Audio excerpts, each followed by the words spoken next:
Here is Bin Éidir, or Howth Head. Howth was the Monaco of my childhood. Some of my earliest memories are of sunny days at the old tea rooms near the summit here, and of cycling up as an 11-year-old with my dad. Dad taught me everything I know about cycling, and most of what I know about life. He also opened my eyes about death.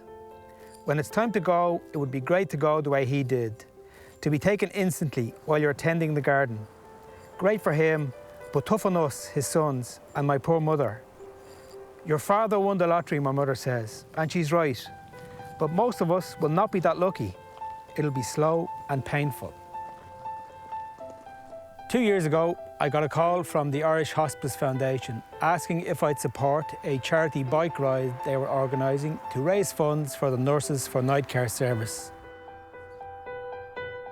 3/4 of Irish people want to die at home, according to a recent survey on attitudes to end of life, but only about 1 in 4 get to do so.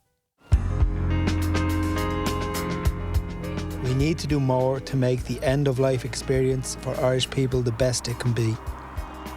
This summer, I'll be cycling in Portugal for the Irish Hospice Foundation with my daughter Evelyn for the first time. Now, Evelyn, I guess the worst thing people say about you is that you're your father's daughter. But like your father, you're not just a pretty face. You work as a physiotherapist in the Kappa Hospital in Dublin. Well, I work in the active rehab unit in Kappa, and I suppose part of my job is trying to rehab older patients over the age of 65 back to getting home and back to the way they used to be before they have an acute stay in hospital. But it's going home to a different life, and sometimes it's going home to die. And you do learn from treating patients and from talking to patients that dying is something that you have to come to terms with.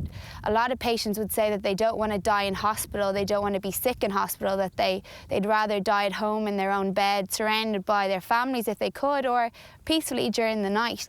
So you've signed up now. This is your first year. You've been cycling for a couple of years now, but you've never taken on anything like this. No, but like, what better excuse to do such a challenge? I love a good challenge, and it's an amazing cause. So yeah, I'm looking forward to it. And let's be honest, you've got great genes for cycling. I suppose so. Paul Smith is one of the cyclists joining me on the trip. He has first-hand experience of Nurses for Night Care. Paul, we first met 2 years ago in Genoa on the hospice ride, and you'd done 3 at that stage. Yeah, I was involved, but the investment then came when I came back from 2015 and my mum was diagnosed with pancreatic cancer. So it became immediately apparent that she was a very strong, stoic woman,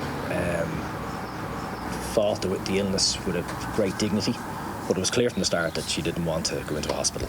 So it was rather ironic then that now it was Nurses for Night Care was going to be a very personal thing. It was the comfort that she was in her own home, so that allowed us to do certain things when it came close to the end, that she could make her feel more comfortable, all the children could visit, all that kind of stuff. So it was pretty quick in the end. It went downhill very sharply, but we were still talking, still discussing, still swapping stories, right away up until the Thursday afternoon, and she passed away on the Friday. But that comfort that gave us was just, you can't really gauge that, it's invaluable. I'd like to go the way my father went, out in his garden, like a light switch. That's probably not going to happen for me. I'd want to be at home, surrounded by people who care for me and who love me, and that would be the next best thing to going the way Dad did.